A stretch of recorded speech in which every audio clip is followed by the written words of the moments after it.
Hello, guys, and welcome to Comic Book Weekly. And we have definitely a big show for you guys. We have some big news to talk about, as you can see with the title. But sadly, it is only the two of us this week. So we are holding down the fort. Of course, Mike's on his hiatus for the summer, and then Chris could not finish his books this week. So he didn't have a chance to come on. But we are here to discuss, and there's a lot of news, so we are just going to jump in. We'll save that SpiderMan topic for the end of the news, so get ready for that. But let's start off with something that was announced today, which is that Transformers 7, which is kind of crazy that they're up to 7 movies, is going to be called Beast Wars. Now, I don't know anything about Transformers, but I've heard those words before.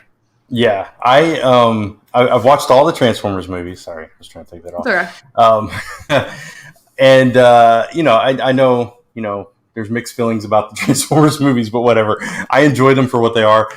Beast Wars, though, I absolutely loved that animated series when it came out. It was just a completely different take on Transformers. It was deep and character driven and all kinds of good stuff about that show. So if this has anything to do with that and it resembles it at all, I'm there. I doubt it will. They'll probably just completely ruin it. but I'm still there. Beast Wars it holds a strong place in my heart. So I'm curious about this now. So you'll have to let us know how that Transformers movie is, because I didn't even watch Bumblebee, and I heard that was actually good. Yeah, it was. It was really good, actually. So going into the last media news piece, which was definitely a big one from this week, is that the Shazam family, the new suits were revealed. But the big thing from this was that Mary Marvel, the actress who plays the young Mary Marvel, is the same actress who's going to be playing the superhero version, which is kind of cool. I'm stoked for this movie. I really enjoyed that first one. So I'm just excited. Yeah, I really enjoyed the first one too. And just seeing them in their costumes and their identities and stuff, and there's some familiar faces that that I know, like Adam Brody from the OC and stuff like that, and that's kind of cool. So it's like, okay, this should be fun. So that's all you can ask from that movie, from that franchise, right after that first one, for sure. I feel like I've been so behind on all movies since COVID, because I used to go to the movie theater and go see stuff, but now there's no excuse to do it, and I haven't even seen the recent Disney movie. I think we are going to watch it this week. I'm going to try getting that done. But I haven't seen many movies. So I hope to change that with some of these superhero stuff. I'm trying to think if there's a superhero movie I haven't seen. There's a lot of the superhero shows I haven't fully caught up on, Winter Soldier I have to still catch up on. But like I said, I watched all Invincible, so I feel like that's the only one that matters right now. I haven't seen any of Loki yet, so I'll try catching up. Loki's good. It's going in interesting places, so we're enjoying it so far. We're caught up on that one, but we've been watching all that. I don't think I've missed any of the movies either. I don't. Well, yeah, I even watched New Mutants, believe it or not. Oh, there you go. I did not see New Mutants. That's one I definitely missed. I would have seen in theaters, but because it's on demand or whatever, I was like, do I really care? Probably not. But yeah, hopefully I could catch up on all that. I will say, when Hawkeye and She-Hulk and Miss Marvel come out, I will be watching that weekly. Those are the 3 I'm super excited for. Right. So going into the comic news, we have a lot of Marvel. A lot of DC news, because they just released their solicits. So first up is that DC is bringing back Batman Beyond, which I thought was interesting, because I've heard complaints about the Urban Legends book and some people loving the Urban Legends book, but this is why I like it, because it's bringing opportunities to characters maybe we wouldn't have seen in a while. So to get to see Batman Beyond and have his own story, same thing for Tim Drake or Stephanie Brown. I think that's great. And even if I'm not a Batman Beyond fan, I'm glad to see that the love is being spread throughout this book, and I like that it's on my pull list. Yeah, I think it's cool too that, like you said, with Urban Legends, that you're getting that spotlight on some of these secondary, tertiary characters, and I really did like Batman Beyond when it came out. I just never got into the comics for whatever reason. Whenever they brought him back, so I keep hoping for something like to just grab me. So hopefully this time around it will. I agree. We'll see. Again, there's been some surprising stories on there, like the Jason Todd story we're all really liking, and I've never been able to get into a solo Jason Todd story. I like the character, but I think he works usually better with other people. So it's been cool to see him solo and it be such a good book. Yeah, for sure. So moving on to the next thing, which is Black Manta getting a series. I just thought this was interesting because Black Manta has never gotten a series before, so that's cool. And also the whole idea that Aqualad's kind of getting a bigger spot in the DC universe, which I'm super excited for that book. And I'm not a huge Aquaman fan, but I really like the Future State. I'm like, what was it called again? The Future State books. And I'm curious to see where they're taking Aquaman's franchise, because he's kind of been on a break because of his series being canceled. Yeah, it's the last Aquaman run wasn't great, so it kind of left a sour taste in my mouth. But I love, did we talk about Aqualad last week, or we did? That was out last week. Yeah. So I obviously think that's a cool idea, and then you bring Black Manta and do something with him as well. I mean, that just kind of makes sense, right? And you definitely want to see those two, come together and butt heads again. So that'll be interesting as that plays out too. Yeah, the father-son dynamic will very much be interesting. And I'll probably get at least, try out the first issue for both books and see where it goes. Right. I don't know if I would have said the same if Aqualad wasn't getting a series, though. I don't know if I would have gone that Black Manta book. Oh, yeah, I definitely wouldn't have. That changes everything about it. Yeah, I agree. Hopefully they'll all be connected. The name changes says, I want more Aquaman, anything to do with that world. And then Serenity says, Aquaman has been off the market since Future State. I need a new Aquaman book, which is, luckily hasn't been too long, because Future State feels like a while ago, but it was only really, I think, 2 months ago. I don't think it's been that long. Yeah, at least it feels like it was only 2 months ago. Maybe it was a little bit longer. I don't know. Everything's a blur at this particular time. Everything is definitely a blur for sure when it comes to that. Last DC news, though, is that Deathstroke is going to team up with Black Canary in Deathstroke Inc. I was excited for this when they announced it at Comics Pro. They announced there's a Deathstroke Inc. book. It's like, what's that about? And Williamson's going to be writing it. I'm not a huge Howard Porter fan, though, for the artwork. So I don't know how to feel about that. But this is, two great fighters in the DC universe. I'm excited for Black Canary to kind of get her own spotlight, because she's been in Justice League and she's sharing so much of that spotlight with other characters. So I'll at least give this a shot. Yeah. I don't know how to feel about it, because again, it's the Flash team, like you said, it's Joshua Williamson, Howard Porter, and I didn't really love what they did with the Flash, so I'm kind of iffy about this, and it's weird to team those two together, right? It's like, how does that make sense? Like, I'm curious about that. Like, why are these two working together? What brought them together for this purpose? So, if anything, I would check it out just for that curiosity. So next up, we have Miss Marvel getting another series, but we don't know if it's an ongoing or not, because the way it's titled, it feels like a mini series. So it's called Beyond the Limit. And, she's getting her own Disney Plus show, and they're like, damn, we need to get her own comic again. And it's written by Samira Ahmed, which I haven't read any of their stuff. And then something I'm really excited for, but also really worried about, is that Andres Genelet, who's done Runaways, is on this series. So I'm excited as a Miss Marvel fan, because I'm like, oh my God, I love his artwork.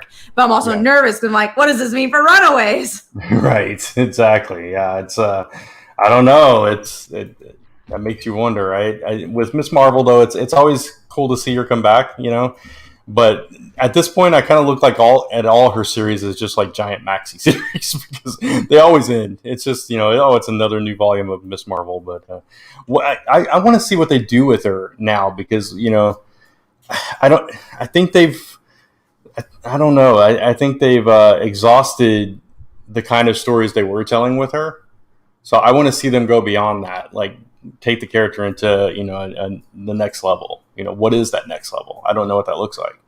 I agree. I feel like since G. Willow Wilson left the book, they have not, at least the previous creative team didn't really know what to do with the character, and I was kind of frustrated with that run, if I'm being honest. As a Miss Marvel fan, it was kind of hard to stick around with it.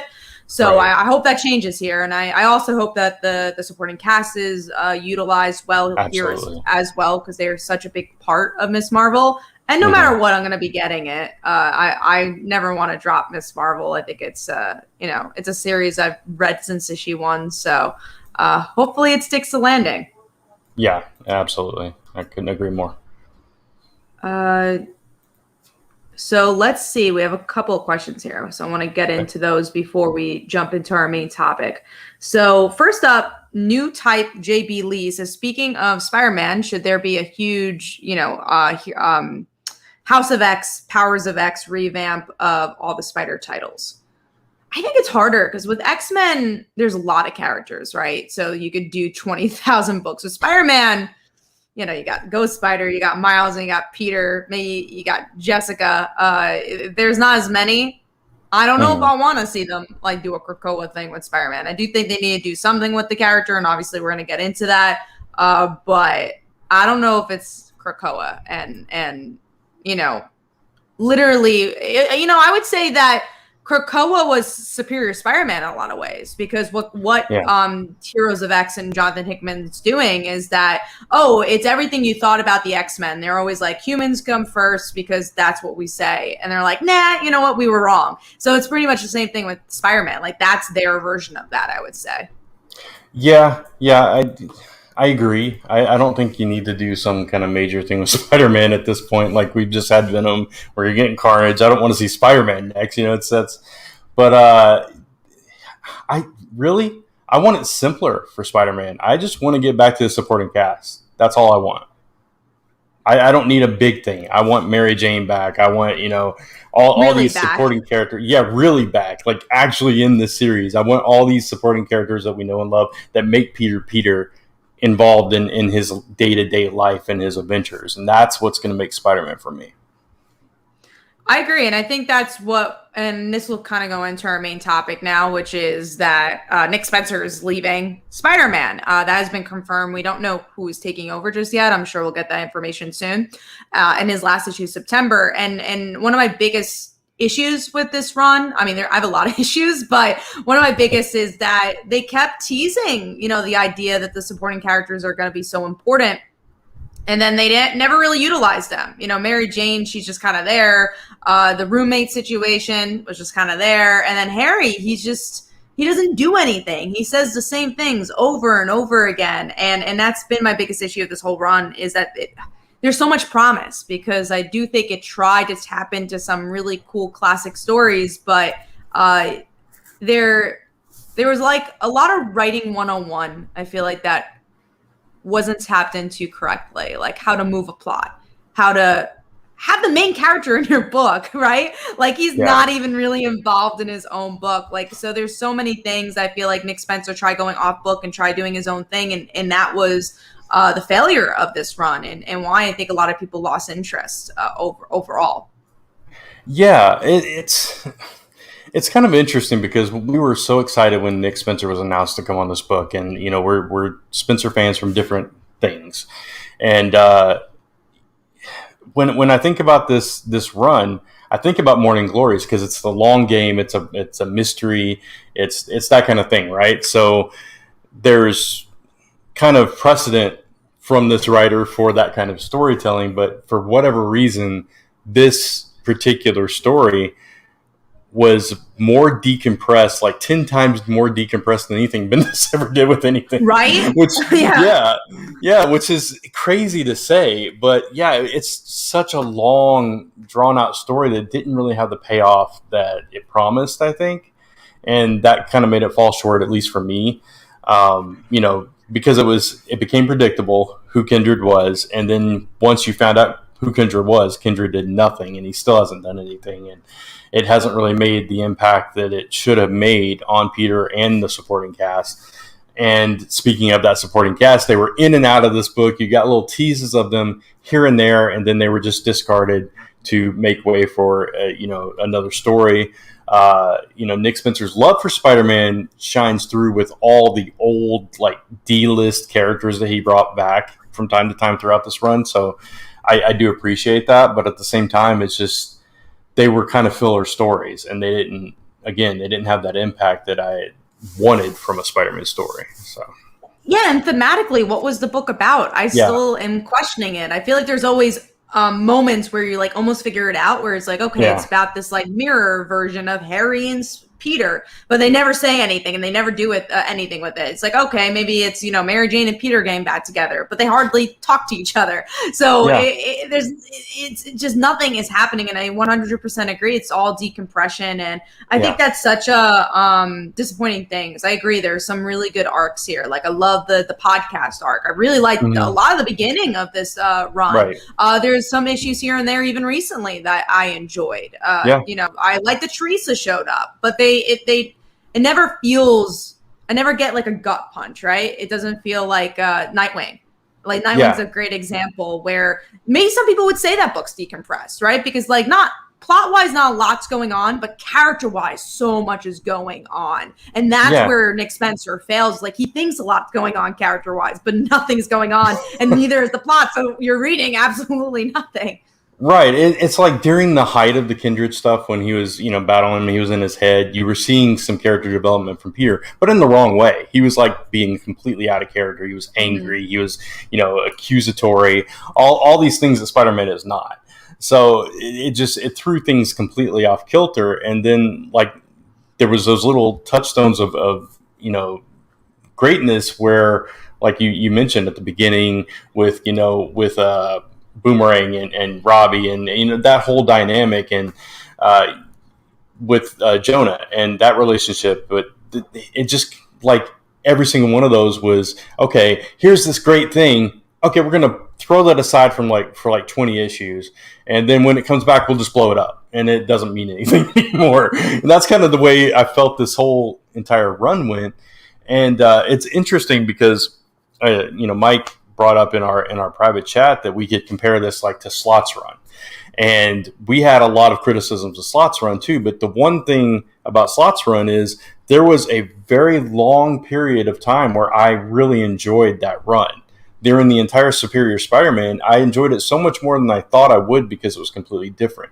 Now, the stuff that followed that, not so great at times, and there was a lot of stuff that kind of made me not want to read Spider-Man here and there, but overall, I think I found more enjoyment from that run than this run, which blows my mind because I was so excited for Spencer to take this. So yeah, I'll agree. I think there are some bigger moments in Slot's run, and granted he was on it longer, but I do not think his run was perfect either, because like there are some issues where all it was action, and it was so crowded. A lot of the issues where I'm like, what the hell is going on? There's just so much, too much going on every issue compared to Spencer. I saw a comment from Tavia. He said like, well, isn't decompression a good thing? And I'm like, yes, sometimes it is, but it depends on how you do it. Again, decompression's only good as the moments you stay with your characters, because think about slice of life stories. They're all decompression. They're all just like, minute moments. And if it has nothing to do with the character moments, then they're not good. It's a balancing act. Well, look at Runaways. Like Runaways right now, this entire run is completely decompressed. Mm-hmm. There's very little that happens every issue. Nothing happens in this book. Nothing ever happens. But the character building every single issue is on point. And that's the difference, like you just said. There's not a lot of character growth or character progression in this run, unfortunately. There's some. I'm not going to say there's not any. There is some, and there's moments of it. And, the stuff that, happened between Boomerang and Spider-Man, we eventually saw, that build and kind of evolve into something else. But then drop the ball. And then drop the ball, yeah. And then, that's the problem. So I don't know. It's almost, and I don't want to put, I don't want to accuse Nick Spencer of dropping the ball, but it does seem like he kind of lost his way in the weeds a little bit with this run. Yeah, So I think it's also the scheduling too, because like I really don't like that Spider-Man is monthly. I don't like that we have a bi-weekly comic right now. I think it's just way too much Spider-Man. I'd rather another Spider-Man series written by someone else, kind of like what Superman is doing, or even Batman, than have one writer keep writing the same thing, because it's obviously taking a toll. Yeah, and I will say this though, I know there are viewers that watch this that really like Nick Spencer's run, and that's totally cool. All this is subjective. These are our opinions, how we view it. So I just did want to put that out there. And I do like Nick Spencer's writing. I just don't like this run. So. Yeah. And again, we've mentioned as well, like there are good issues of this run. Yeah. There's stuff that's made my top 5. I really liked a lot of the beginning stuff, probably before the Kindred stuff. That's where I kind of start falling off. But that brings into another question. Who would you like to take over the book? I'm seeing a lot of names here from our audience members. Mike Manhattan wants Kyle Higgins or Brian K. Vaughan. I think Brian K. Vaughan's going to be a little tough. I don't think we're going to get Brian K. Vaughan. But Kyle Higgins, you never know. He's doing a great job at Radiant Black. I would love to see Kyle Higgins on this book. But I think the one I really see the most is Chip Zdarsky. If I really had to make a solid guess of who it's going to be, he's a good one. A lot of people are mentioning also like Jerry Conway, Tom DeFalco, and I love my boy Tom DeFalco. But I also want to see a new voice. I think we've seen a lot of that. We've seen the Jerry Conways take over, him especially, take over Spider-Man in a modern lens, and it just feels like the same thing. It's regurgitating stuff we've seen. So I want a fresh voice. I don't want to see someone who's been on Spider-Man before. Yeah, I would really have to think about it. I mean, I think it would be interesting to see like Donny Cates try on Spider-Man. Now he's doing Venom. No, right. He's done Hulk. Venom. Yeah. Sorry, Hulk. He's doing Hulk. He's doing Hulk now. Yeah, and it's that's his sweet spot, is those kind of bigger characters with more lore surrounding them. I think Spider-Man, he's more of that down to earth, and I think that is in Zdarsky's wheelhouse. So that would be a good one. I'd like to say Tom Taylor for everything, but we've seen Tom Taylor write Spider-Man, and it wasn't our favorite. So I don't know. Much. Yeah, he is. I would love to see a female voice too. I would love to see like Kelly Thompson. I say Kelly Thompson for everything. But Kelly Thompson on Spider-Man would be amazing. Oh, Kelly Thompson. That's enough said right there. Kelly Thompson. That's my answer now too. Yeah, I love her writing so much. I think it would fit so well because of her comedy writing, and then everything is character driven as well. Right. A lot of mixed opinions in the comments about Amazing Spider-Man. Some people really love this run, some people really don't, and I think that's maybe a testament to the run. Maybe it was good for some people if it's half and half. What about Gail Simone on Spider-Man? I don't think she's really. I mean, she's obviously still writes comics, but I think she's been focusing on other projects from what I've seen on social media. I haven't really seen too much from comics, but I would love to see Gail Simone write Spider-Man. But she's also, a veteran. I really do want to see someone maybe not as known tackle the character. And I'm not saying that Chip Zdarsky is not known, but Gail Simone's like, in some regards, a household name. Like if you're into geek culture, that name. So I want somebody to build their career off of Spider-Man. Yeah, I'm trying to think of like people that are writing series that I like outside of the big two, and I think it'd be interesting to see Ryan Parrott. I would love to see Ryan write Spider-Man. That'd be so good. Love to see that. His writing would fit so well. Yeah, there's definitely a lot of great contenders out there. And we'll see. I think, again, in about a week or so, we'll find out who the writer is. So we'll have an even bigger conversation there. Yeah. We're getting a lot of, again, Todd McFarlane's. He did Spider-Man for a while. He definitely did Spider-Man for a while. Let's see. Kevin Smith. Some people were saying.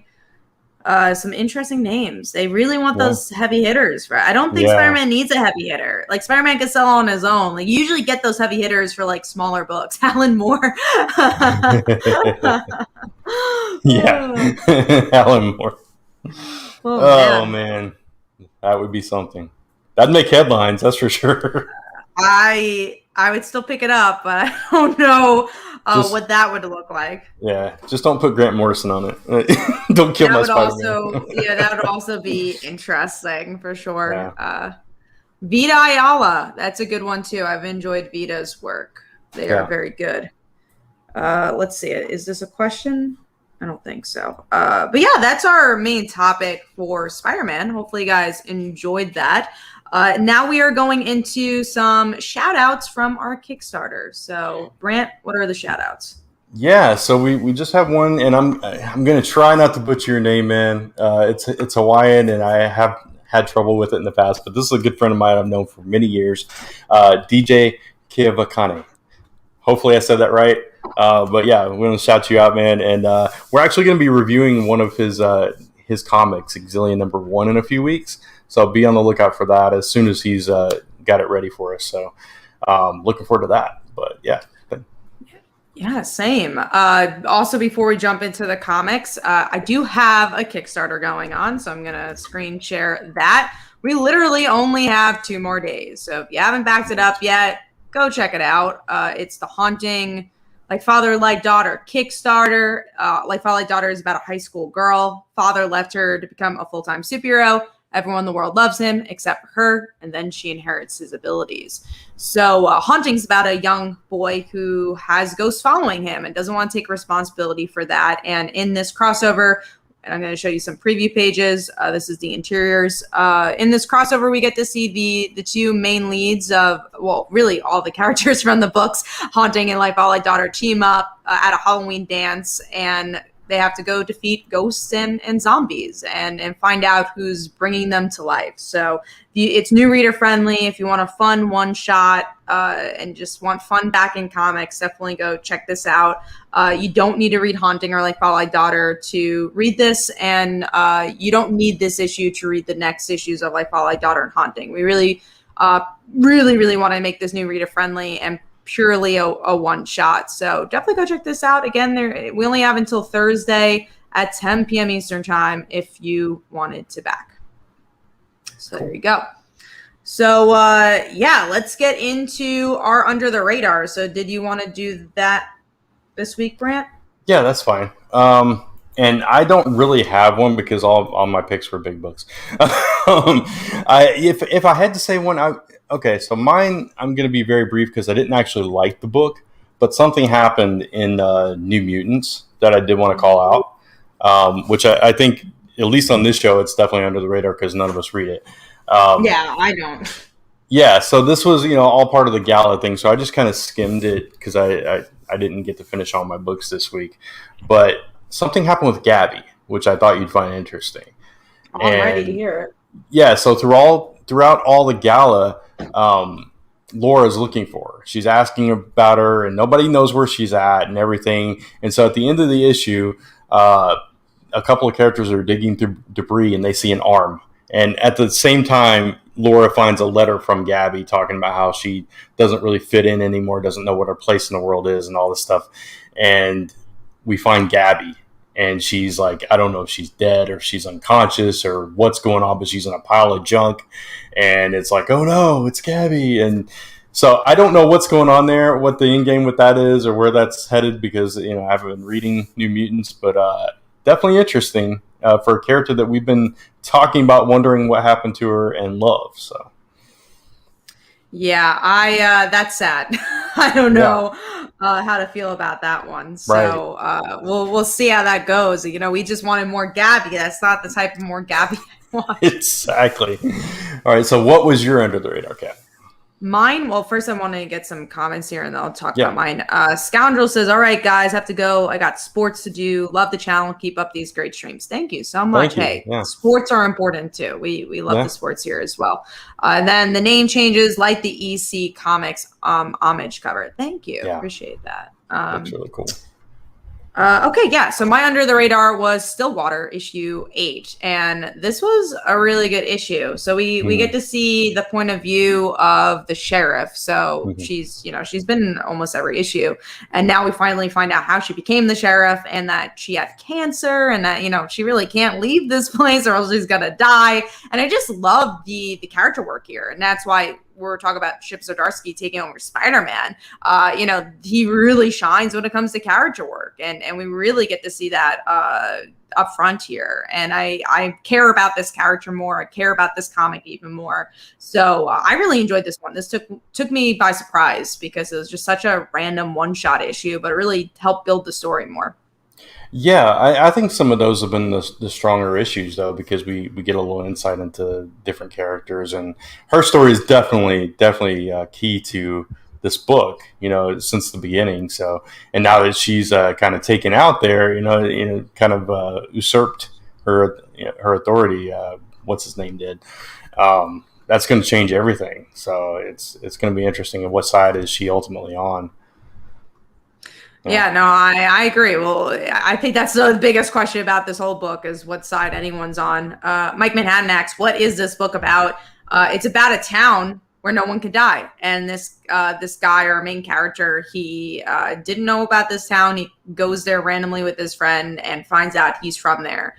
So he's the only one who's ever escaped this town and grew up. And mystery surrounds everything. It's super cool.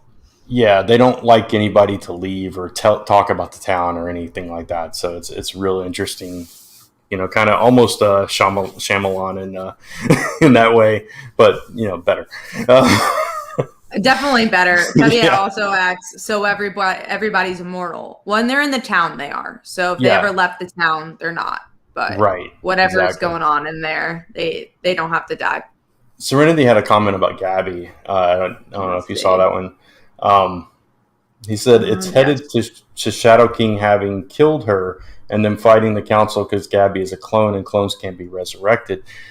My issue with that is during the whole wherever Laura went, what that temple, whatever her, Sink, and Darwin went, they were going to resurrect her, and she's a clone. So that doesn't really hold up. If that's where they're going, they're messing with continuity again. But whatever. I guess a clone of a clone. Is a clone of a clone. A clone of a clone can't be resurrected, but a clone's fine. How that math works, I don't know. Right. All right. So we'll get into big books. You want to navigate this one, Brant, or you want me to navigate? That's fine, and you can take most anticipated this week if that works. Sounds good. Yeah. All right, so getting into our big books and top 5, and before we do that, let me just do Chris's job real quick. Do that spoiler alert. We've already kind of spoiled some stuff, but just in case, we'll put that up there. All right, so going into our first big book this week, we're going to talk about something related to a couple things we were just talking about. Planet Size X-Men #1. This is the big, anticipated thing that has major implications for X-Men. I guess. Yeah, the next Powers of X, House of X, Okay, so this book is all about basically taking Arakko and putting it on Mars. That's it.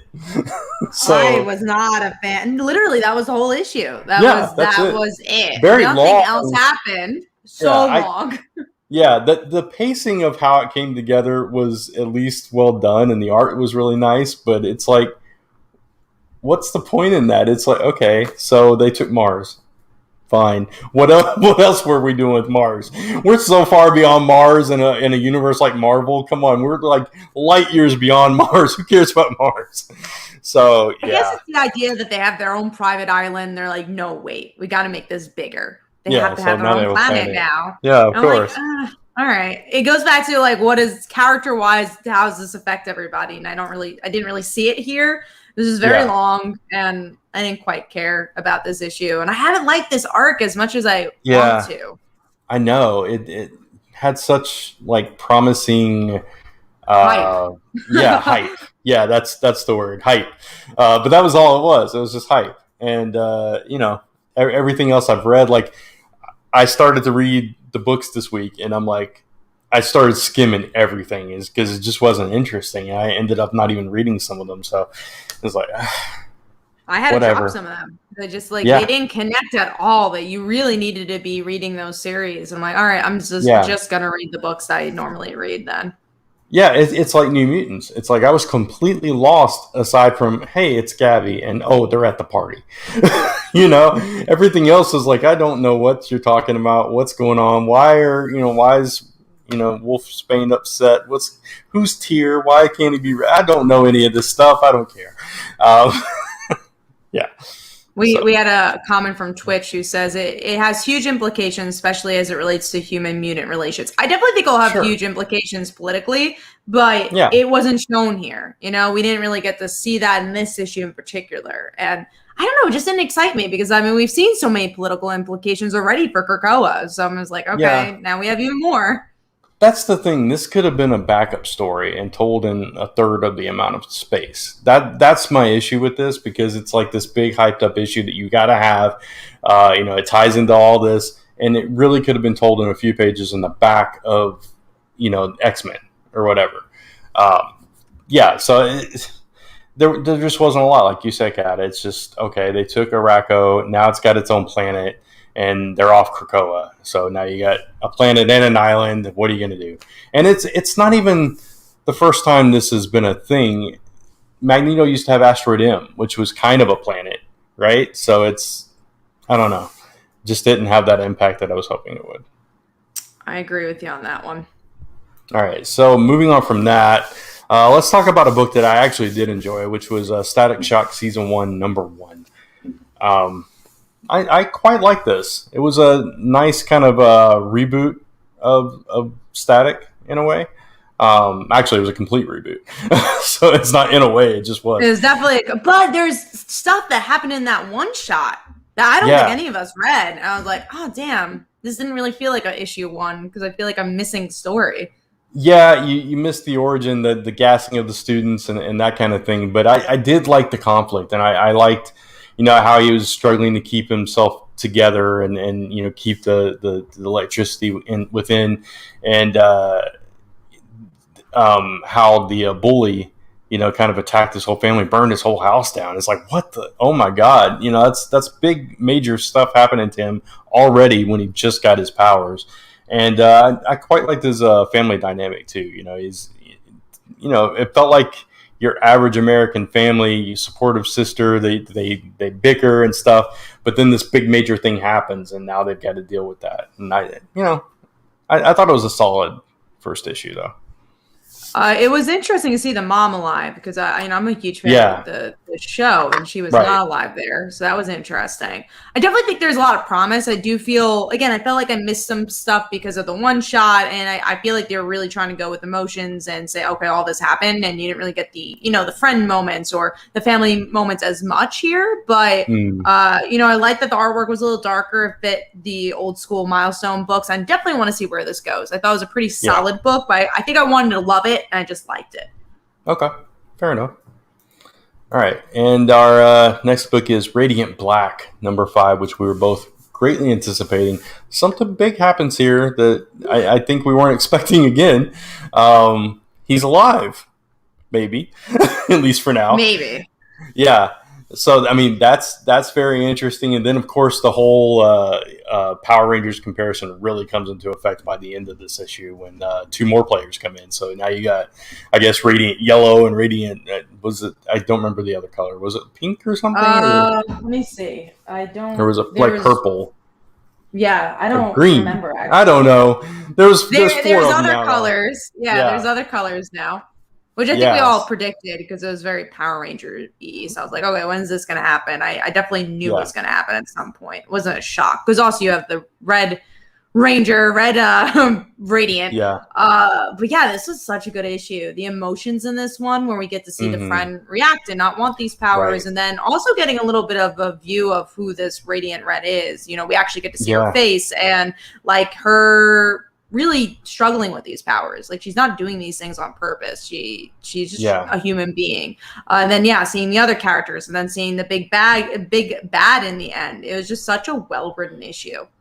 Yeah, and I wonder if she knew what is the guy that died? I don't know if his name is it Nate? I don't know. Was it Nate or Nathan, something like that? Nathan, maybe. Nathan. Yeah.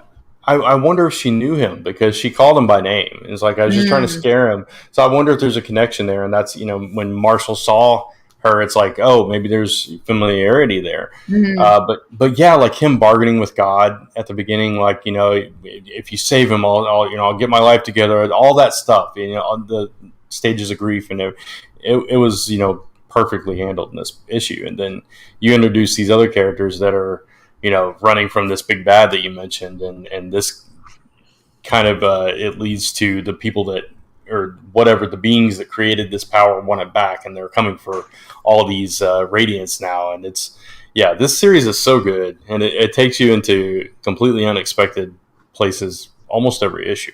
So we're only up to issue 5. This is what I mean, like when I'm saying like when a book needs to move, but it's also character driven, you just get sucked into a story.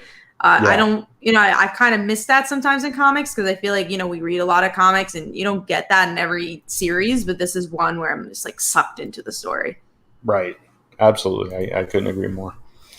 All right. So now we're going into our number 5, pink, yellow, red, and black Serenity set. We just need a blue. There you go. Yeah, that'll be next. All right. So number 5, what is your number 5 this week? Mine was Static. We already talked about it. Okay, cool. Mine is Venom, 200 or 35, whatever you want to call it. Very long issue. I tried starting to read that, and I could not finish. I was like, I don't know if it's worth it. You should have skipped to the second half, because it got much better in that half. The beginning of it was all about Eddie and his omniscience, and him being all over the place and having meetings with Avengers and X-Men and all this stuff simultaneously, which was interesting, but it was very slow. You kind of had to. I actually put it down and came back to it to read the rest of it. But the second half was mostly about Dylan and his dealing with not having his powers anymore and having to go to school and that kind of thing. And the symbiote, kind of protecting him and going with him, and ultimately he becomes Venom. Dylan is the new Venom. Okay. And yeah, so he's. He kind of created his own suit out of the symbiote, so it's like big and like hulking, and he's got chains wrapped around his wrist because all the comics he read when he grew up had chains, so he wanted chains. I love that. It was like a a 90s. He's probably a little young. He's a little young for a 90s hero. True, but it was still a nice nod to 90s comics, so it was cool. It was like very Spawn-esque in that way. And then there was also the Flash subplot where Venom turned down, or not Venom, but Eddie turned down being an Avenger, but he said, I know a guy, and you know him. And that shifted to Flash Thompson, who is trying to find his way. And he discovers like there's all these other symbiotes walking around just like masquerading as regular people now. His barista was a symbiote, and he's in like there's these guardsmen that are attacking and trying to hunt down all the symbiotes now. And so he's going to apparently become an Avenger at some point. Flash Thompson is, and so that was cool. So that second half really picked things up, and that's why it made my top 5 for that part. So it was good. Maybe Extreme Carnage. That's some teases for that as well. Yeah. So and of course for the new Venom run too. So yeah. Which I'll definitely give a shot. I'll give both those first issues a shot. Yeah. So Venom was actually the next book we were going to talk about. So let's go from that to something I don't think either one of us were impressed with. Which is considering the chopping block. Yeah. Supergirl, Woman of Tomorrow, and number 1. And I will be honest, I did not get past maybe the first 10 pages. I put it down. I didn't either. I couldn't get through it.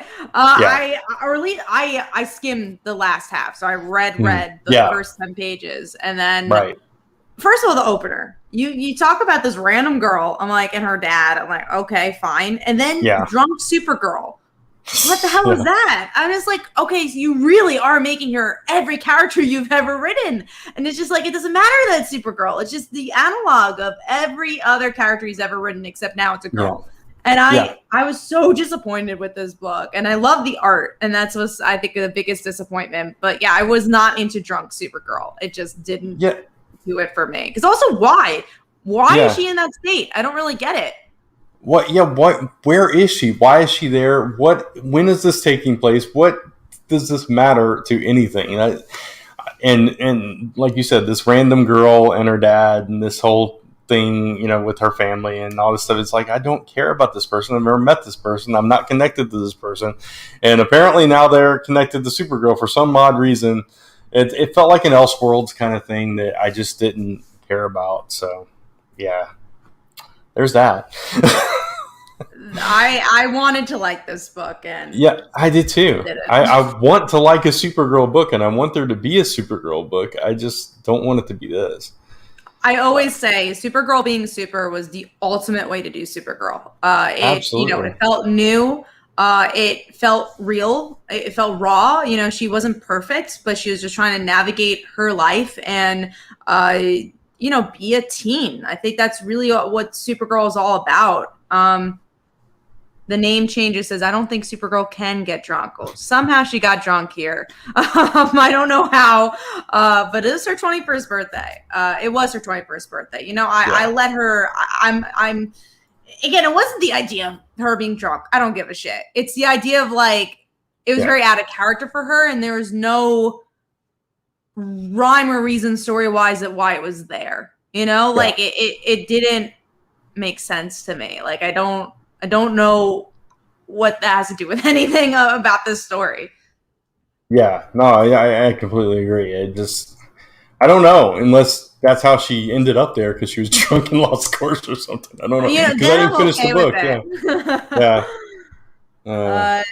Supergirl had been good, not the books, but the show or anything really. See, I even dropped off the show because I thought the show went off the bandwagon. They just don't know what to do with this character, in my opinion. It's just been such a long time for me. Right, exactly. So. Oh, Tevye does bring up a good point. She's on a red sun planet, so maybe that's why she got drunk. Oh, yeah. Yeah, that is true. So, but, I won't know because I'm not going to continue reading this. So, teaser for the chopping block. But yeah, let's go into our number 4s then. And mine is a book we just talked about, Static Season 1. So, what was yours?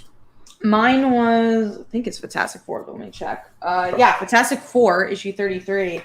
This is such a fun issue. So it's the wedding of Dr. Doom, and of course the Fantastic Four is there. There's a lot of great back and forth, and then the wife on the fiance, we'll call her, on the altar says, "Hey, I slept with Johnny.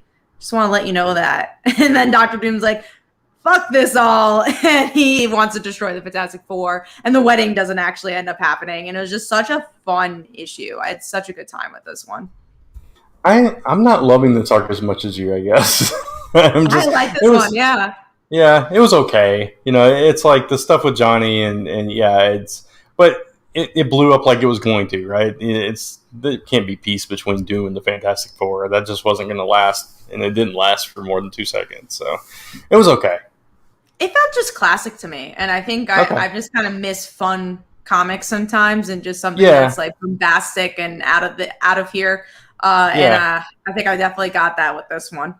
I get that, and I mean the writing was solid. I did like the quips and the everything. Everybody was completely in character. You had a lot of stuff going on. Johnny dealing with the stuff with Sky and Ben and Alicia. I mean, there was a lot of layers there. But yeah. All right. So moving on from that. Which Fantastic Four was the next book we were going to talk about, so there's that. The next one is a new number 1 issue from Boom, which is Save Yourself, which we were both anticipating this week. Judging again by the chopping block, I don't think you were too impressed, but it wasn't bad. It felt like one of those books where it's like, do I need the issue too? Not really. It wasn't I think it was the characters that didn't really bring me in. The concept was interesting enough. It's like these magical girls that are evil, and the evil people you'd normally see in the Magical Girl franchise are actually the good guys. There's kind of a romance there. So I'm like, okay, interesting concept, but there was nothing that really sucked me in where I was like, whoa, need to get that issue too. Yeah, it would make a good anime, I think. Yeah. But I agree. Needed more in this one issue, Right. I agree. The main character, all you really got from her was that she was crushing on the girl she passed, and that Mhm. was pretty much it. Because then it kind of shifted from her to her I think it was her brother that kind of The um, Pride Cafe thing going yeah, on. tricked her into coming into public and socializing and that kind of thing. So yeah, it could have been a But even stronger that was setup. like you were thrown into it. You were Yeah, introduced to so many characters and like yeah. so much. It's just like, okay, slow down. Who's everybody? What's going on? Right. Yeah. No, I completely agree on that point. I still like the concept well enough that I think I'll give it another issue.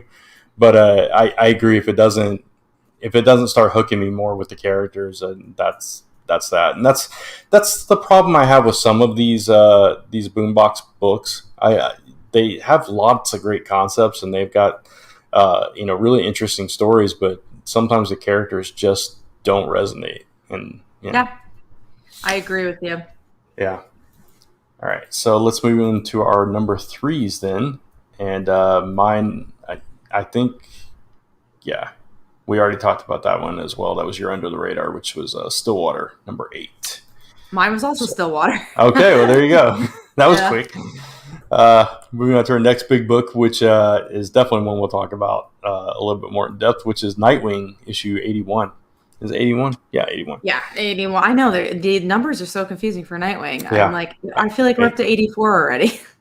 Yeah, but man, I just love this book so much. We were talking about a little bit earlier, just how good this book is, and this was another solid issue. Not as much happened in this issue, I That didn't think, ending, man. but the ending, and uh, I don't know. I love the character stuff between Barbara, Dick, and Tim too. Just Hmm. the back and forth with them, and the concern over his concussion, and him underestimating Heartless and that whole thing. And it's like, man, I kind of care about Heartless. I want to know who this guy is. And, it's making me care about characters I wouldn't care about in other books, Um, yeah, just so good. But like you said, that ending, that reveal was like, okay, I didn't that's see it coming by any no, means. It wasn't spelled out. no, not at all. It's like, what the heck? How did that happen? And have we never known about this? It's just like one of those things. And where's the Zuko connection? Which makes it even more interesting. Like, is there a deeper connection between the Graysons and the Zucos than we ever knew about? It seems like it Yeah, because we know that they have the same father. We don't know if yeah, they have the same mother. So are they half siblings? Like, what is this drama about? And I'm just yeah, curious to see like what their relationship's gonna be because is she really like a mole at this point? Because it seems like that's what she's doing is that she's like on Dick's side, but she's yeah, playing the long game. Yeah, and I just want to see her personality because we've kind of seen this fake personality so far. So like, what is that relationship gonna be? In my head canon, I think it'd be really fun if like she's like good with the ladies as well and just play off of mm, like the Nick Grayson thing. I yeah, think that'd be or good with guys either way. I think that'd be a lot of fun, like just to play with that aspect. yeah, But yeah, going back to also with the Bat family, I thought there was a lot of good interaction between them. And again, did a lot happen besides cliffhanger? No. Is pretty much honestly, yes, though, because you're still playing with the concussion thing, which I think another writer would have tried to forget about, but actually yeah. plays it into this story and make it Love important. that. So Yeah, yeah, such a good book, and the artwork's so good, and it just feels like such a good drama in general. It's yeah. literally, I think, the best superhero book on stands right now. Yeah, and just like little moments, like calling the dog Bitewing, and he's like, "That's a great name, but her name's Haley," and it's like, "Well, we all have two names," and Barbara's like, "I got three." It's just That was like, my panel of the week this week. yeah, For oh, that one. nice, That was yeah, fun. yeah. I hadn't looked at them yet. That's just stuff like that is just brilliant. And like when the boats are coming in to save the kids on the pier, and first there's that emotional resonance of, oh, Bloodhaven really is good and is full of good people. It's just run by bad people. And then the names of the ships, I don't know if you caught it, but like Sealy and Jurgens and all these writers and creators that worked on Nightwing and the Bat Family and stuff were the names of the ships, which I thought was a really nice nod to creators from the past. And just such a good book. And I will say about his sister, if you're going to go down that route, then she has to have a nice butt too, because Nightwing's she butt has is epic, to, yeah. right? She So has to have a it nice has to butt. run in the family, right? Well, then we know it's from the dad's genes. That's it. There you go. I'm curious to see how she's going to play into the fold, because we talk about like Teresa from SpiderMan when they introduced her. And they did nothing with her. Right. I hope that's not the same. And I think we know if Tom Taylor's writing her, that won't be the same. And I have a feeling she'll be a smash hit, something like Gabby, and really become part of the fold, where we actually miss that other writers haven't been doing anything with her. So, and I think the Bat Family needs to grow a little bit, and also that's another question. Will she join the Bat Family? Will she become vigilante? There's so many questions there. Yeah. I mean, there's so many different ways you could go with her, especially with the Zuko connection, and being in the mayor of Bloodhaven now. So, I'm just excited for the ride. I want to see where he takes it, because it's just this book keeps me on. It just keeps me happy every time I read it. I saved it for last. I read this right before we came on, so it'd be fresh, because I wanted to I don't know. I wanted to save the best for last. So I think that's smart. I think I read it. I sometimes, like, before I read my comics, I'll like skim, like not skim, but like look through the pages, see what's gonna happen. And I saw that and I was like, oh my God, I gotta read this. This looks so cool. So I think it was one of the first ones I ended up reading. And also it was Nightwing. So I tend to try to read something like really easy in the beginning, like something I know it's gonna be quick. So that maybe ended up becoming like third or fourth. Like, honestly, from this pile probably would have been Save Yourself, because like it looks like a very quick read. So I'm like, all right, let me get through that and see what that's about. Yeah, it's interesting how some books are so full of stuff, but they're such quick reads. Like Nightwing is one of those, and I think Runaways, even though there's so much dialogue, it's still a pretty quick read. Because dialogue is so good. It's so snappy. It feels so conversational. There's a lot of dialogue in comics where it just so it explains to you. It's very explainy. Where you're like, I'm gonna have to get through this just to figure out what's going on in the story. But Runaways, it's never like that. It's just really a back and forth between characters, which I feel like it's been a while since we got the last issue of Runaways. But we do have the Pride issue tomorrow, so at least we'll get some Carolina and Nico. But I don't think Rainbow's writing it. I think it's another writer. Oh, really? I didn't know that. Yeah, we shall see. All right, and the next book we're going to talk about is, speaking of Taylor, 7 Secrets, number 9. Which this was an interesting issue. Again, this was interesting. Yeah, this was a slower issue. It was just basically they found a safe place to hide out, but they had this vote to who was going to be the big keeper of all the secrets now, and ended up being Casper's mom.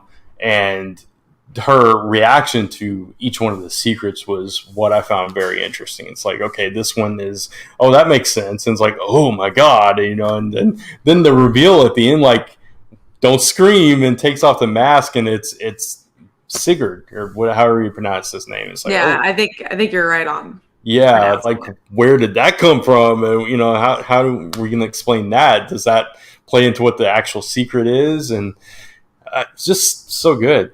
This book is back on track after that one little tiny detour that we got, I think. Yeah, this issue is good. I will say, if it didn't have the ending, I think it still would have been a little bit going through emotions. But once we got towards the end and like seeing again, the main character's mom, Casper's mom, doing what she was doing, and then the ending was so shocking. I was like, okay, good.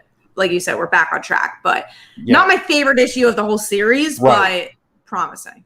Yeah, not in my top 5 either. So, but yeah, me either. Yeah, but yeah, I'm looking forward to what comes next with it. So, speaking of top 5, I just looked. I was like, what number was it? Number 6. Yeah, nice. So we're getting into our number 2 books, which mine again is one we already talked about, which was Radiant Black. So, what was mine? Was Nightwing. We already talked about it. Okay, cool. All right, so moving on to the next big book, which I'm the only one here that reads this. Batman Fortnite 0 Point number 5.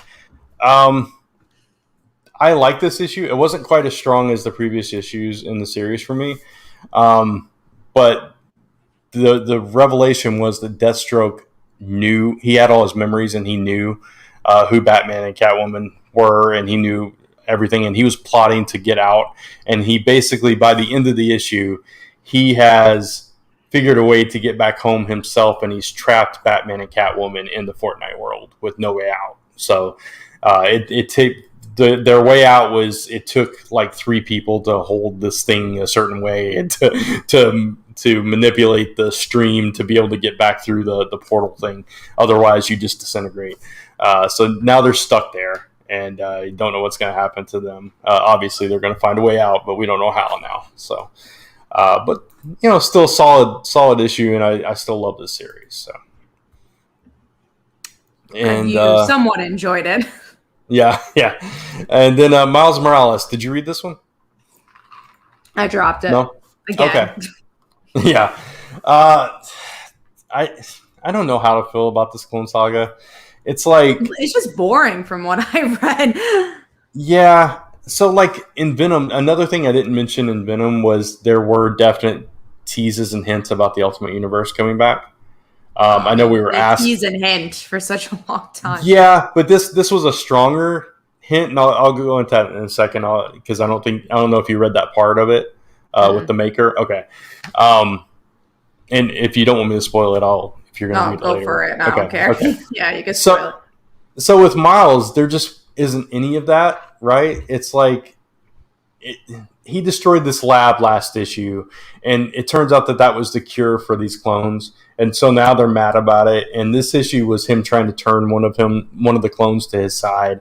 And we find out that the being that the assessor that took him hostage or whatever for a while was, it's an AI. It's not even a person, and all this stuff. I don't know. It was just more clone stuff, and they're dying now. So he's trying to be a good guy and trying to find the cure for them. And all the while, they're trying to ruin his reputation. And by the end of the issue, the one that's masquerading as him has kidnapped his baby sister. So that's where things are at with that. So it was okay. I'm not loving it. I might drop it myself, actually. So if you can't do well with a Clone Saga and make it interesting, I don't know where that series is going. Yeah, exactly. So with the Venom thing, real quick. Eddie can find any other symbiote, but he can't find the Maker, who has a symbiote from the Ultimate Universe. And he reveals this plot to the X-Men, to the Avengers, to everybody simultaneously, that the Maker's plan, he visited the Council of Reeds. So there's a bunch of Reed Richards out there, and he's been tasked with the challenge to bring back the Ultimate Universe. Oh, that's interesting. Yeah, so that's what he's trying to do. What he's actually trying to do is basically make the Ultimate Universe erase the current universe. So kind of take it over. Oh, that's not fun. No. So instead of just bringing it back. So we'll see where that goes. But I'm sure they're going to touch on that either in Avengers or Venom. Who knows? So. Yeah, I'm curious to see where they'll actually, what book would do that, because I think I don't know if Venom's going to be a Flash book or a Dylan book or an Eddie book, right? Or Extreme Carnage is going to be involved in any of this. So we'll see. Yeah, I don't know. All right, so that moves us to our number 1, which I'm curious to see, with Nightwing being your number 2, what your number 1 was. Mine was Radiant Black. Okay. So mine was Nightwing, so we just got them switched. We just switched it. Radiant Black just surprised me. That Nightwing didn't, but like you said, there were some slower moments in Nightwing where Radiant Black was just like every moment of that book was just hitting hard, hitting on all cylinders. Absolutely, I get that completely, and it was a toss up for me. It could have been either one of them, so it just fell where it fell. Yeah. Absolutely. All right, so we're going into the chopping block now, which we've kind of already given that away quite a bit. Yeah. But yeah, so Supergirl World, Woman of Tomorrow, I think we both just pretty much confirmed we're dropping that. We did get a comment, chopping so soon. I think with so many books coming out, I didn't like anything from that book. There wasn't like a thing. I was like, oh, that has potential. I'll get issue 2. Like there just wasn't anything for me. Yeah. And then you kind of mentioned Save Yourself, that you're kind of on the fence with that one too. Yeah, it all depends on that week, right? Yeah. But again, there was also even that issue. The plot was interesting, but the characters didn't really drive it home for me, so it's harder to say I want to get issue 2. Yeah. And then did you have any others? Yeah, Silver Coin. It's an Okay. anthology book, and I haven't been loving it as much as I wanted to. And I realized, hey, we already had the slasher issue. If I didn't love the slasher issue, then I'm probably not going to like the rest Yeah. of this. So I am dropping that one. Gotcha. Okay. And that's all our chopping block. So that takes us into our next thing, which is most anticipated. I'm sorry, I covered your comment. No, go for it. Just David said, but she Has a sword. Yeah, it's okay, and you can put most anticipated back up. Yeah, let's go into most anticipated. So I guess this is also the point where we should mention next week we will not be on the show because that is our second week that we were taking off. Remember, we mentioned we were going to take 2 weeks off during the summer. We took off one. We're taking our second one next week, but I was looking through my list and looking at the books that come out the week after, the books that we cover the week after, and there's not like a ton. So if there's like books from next week that you really want us to talk about, let us know when we go live and we'll discuss them. Maybe it's like, oh, Marvel Pride we want to talk about, or Robin, or whatever. So let us know when that time comes. But I'm looking at our most anticipated. There's not a ton of most anticipated here, but we'll talk about Stray Dogs first. Yeah, Stray Dogs. I don't know if this is the last issue or if it's the penultimate or whatever. Things really picked up last issue though, and I can't wait to see what happens now that they know what's happening to the dogs. So it's on now. So we'll see. Maybe there'll be a sequel for that one because I know that's been selling well too. Yeah. You never know.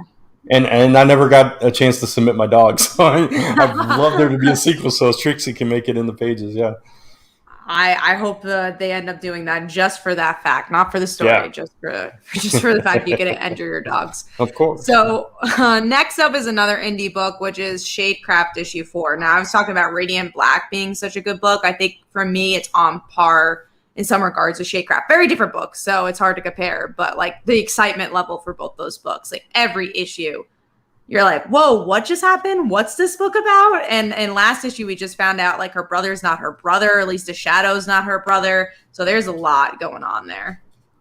Yeah, sorry, I got distracted. I heard clicking noises. My dog walking across the floor. She heard her name, I guess. Yeah. Shadecraft is such a good book too, and it just came out of nowhere. And it's been, like you said, surprise after surprise with that one too. And I don't know where this is going, and that's got me on the edge of my seat. I want to know, where these abilities come from. What's the end game with this? So very cool. Great book, great artwork, great story. Oh, beautiful artwork. The only Marvel book we have on this list is Marvel Voices Pride issue 1. I'm really excited for this one. I hope there's some nice surprises in here. I have a feeling there won't be. I hope I enjoy it more than the DC one. Honestly, I'm just really excited for Carolina and Nico, if I'm being completely honest. But, looking forward to seeing what that book will bring. Yeah, I like you. I just hope it's a little better than the DC one was. I like some of the stories in DC. We talked about that before. I never did go back and finish reading that. It's on my pile to do. But, so I'm just looking forward to it. So next up, we have a lot of DC books here. So we'll start with the Bat Family books. So we have Detective Comics issue 1038. And that book's been really hitting on all cylinders as well. Yeah. It's I don't know. It's such a weird story to be so excited about, right? It's just like you wouldn't think you'd be. Who cares? Yeah, right? It's a murder mystery, and I like murder mysteries, but it's just like your basic murder mystery. But just the way that it's written just makes it next level. Tavia, be patient. What about Infinite Frontier? We'll get there. We're getting there. Yeah. I agree. I think because we just missed Detective Comics being a mystery, being an actual detective book. You're right. It's in the name. It is in the name, and the creative team is just so good for that one. Yeah. But moving into Robin issue 3, another book that I've been really enjoying and just love the supporting cast. I love last issue. So, yeah, I want to see what happens. Last issue, Rose is like, Damien, you need to learn how to have fun. So we'll see where that one takes us. I have not read last issue yet. Oh, definitely go check it out. Yeah, I realized it when I was going through my recent pile, and I was like, oh, there's Robin. I haven't read that yet. I need to read that. It comes out tomorrow. So yeah, it's definitely on my list to read this week. And I've got extra time since we're not doing the show. So exactly. So we have all our catch up time. So last anticipated book is Infinite Frontier issue 1. So there you go. There you go, Tevia. I'm excited to see what this means for the DC universe because you know that one shot / whatever it was had a lot. So what does this mean for the overall mythology? So I'm curious to see what it's not my most anticipated like compared to Robin though. Like I'm more excited for Robin, but it's still going to be a cool book. Yeah, it's not like I'm dying to read this. It's just like I'm curious what they're going to do with it. Mm-hmm. Yeah. Exactly. I hope it gets to a point where I'm like, oh my God, I can't wait for next issue. But none of those mythology books really are ever for me. Where I'm like, oh, and I'm curious. I'm interested as a comic reader. I want to know what's going on. But they're never like, oh my God, I need to know. Which is why I didn't really read Death Metal. Right. Yeah. Agreed. So Terry Vaughn has a question for us, for me, but I'll also say for Brant. What's your favorite DC book lately? The ones I think we did a lot of the Bat books. So like Nightwing, Robin's really good. Those are the two I can really think of. Detective Comics, Batman. Yeah, Nightwing stands above them all for me right now. I really like the first issue of Robin, so I mean, if it's still as good as that was, then that's up there. So yeah, it's just Bat books, I guess, for me as well. Yeah, I'm trying to think if there's anything else because there's not a lot coming out from DC right now. Yeah, it's like I mean, you've dropped a lot, and Teen Titans Academy I like, but I don't love. I think Crush and Lobo was really good. Oh yeah, Crush and Lobo was good. But there's only one issue, so you never know what issue 2 is going to bring. But I really like Crush and Lobo. Right. Yeah. So Nightwing stands above them all for me though. Yes. We have another question. Kit Kat X. Did you try Static? We did. We discussed it on the show. Then those are both our top 5s actually. It is. So we're excited for more on that one. And then I will mention Twitch mentions House on the Lake. That was also the first issue. That was so good. It's hard to count that though because it's like a DC Black Label kind of indie book. So I don't think about DC Comics when I think about that book. That's a very good first issue. But yeah, favorite Marvel books right now. I mean, the thing that comes to mind is just Runaways, right? I mean, I'm sure there's more, but really, I love that's the one book where I'm like, oh my God, because it's hard because a lot of books I normally would say are not out right now. Like Miss Marvel doesn't have a book. Spider-Gwen doesn't have a book. Black Widow. There you go. I think we're on the same page. Runaways, Black Widow. The Joker's another good DC book that we really like. Joker's been really good. More Bat Family. Iron Man was really good. The past few issues haven't been as strong. Slowed down. Tevia mentions Daredevil. Daredevil is really good. Yeah. I would say good. I like Daredevil a lot. It's close to love, but it's just like really, really like right now. Yeah.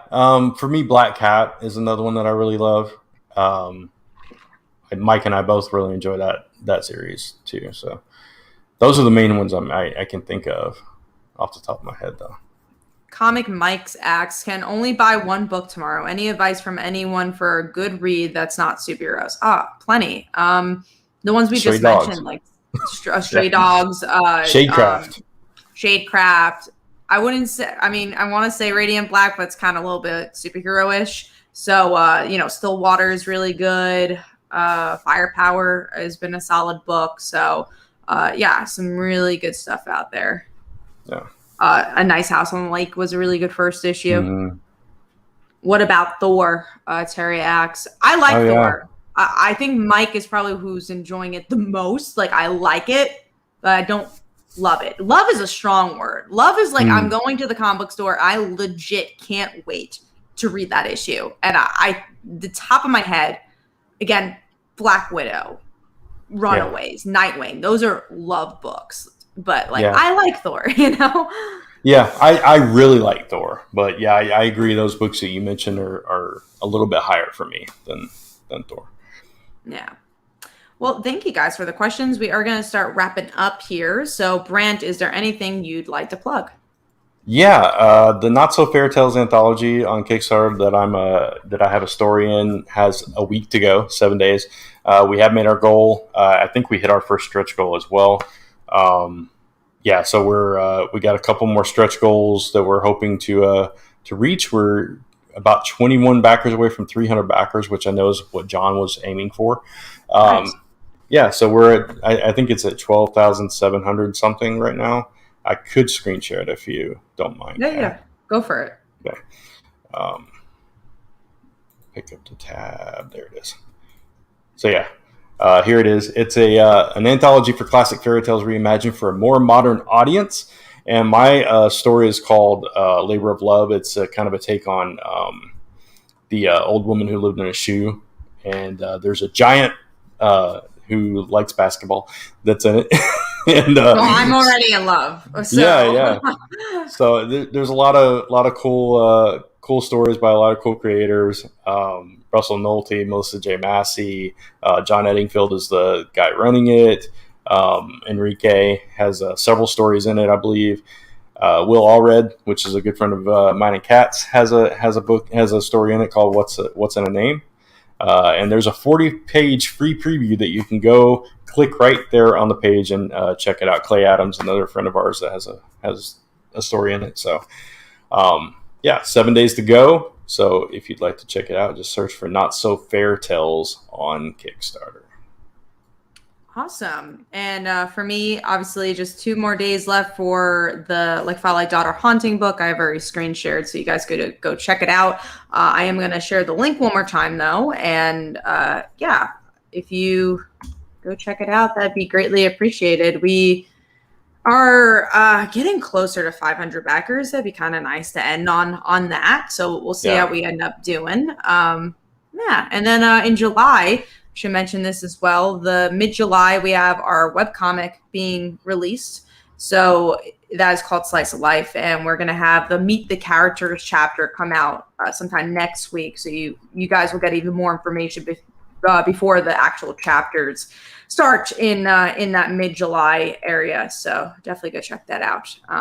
Other than that, that's it. So again, just a reminder, we will not be on next week, but just, keep a list of any books you desperately want us to talk about. Maybe we'll have some time to chat about it the week when we actually are on. So in 2 weeks, we'll be back and discuss those books and whatever else has come out. Hopefully the new Spider-Man writer will be out by then. Yeah, and don't forget to check out the audio version on iTunes and anywhere else you listen to podcasts, or cbwpodcast.com. Airs on Fridays. So leave a 5-star review if you can. So let's get the subscriber. There you go. So be sure to subscribe, press the bell. That way you could be notified when we do go live. We have all our social medias. And then also like this video, because that really helps the channel as well. And comment. Comment post live really does help the channel and the videos and the discussion. So not just in that live box, but in the actual comments as well. So hopefully you guys enjoyed, and we'll see you guys in 2 weeks. Bye. Bye, everybody.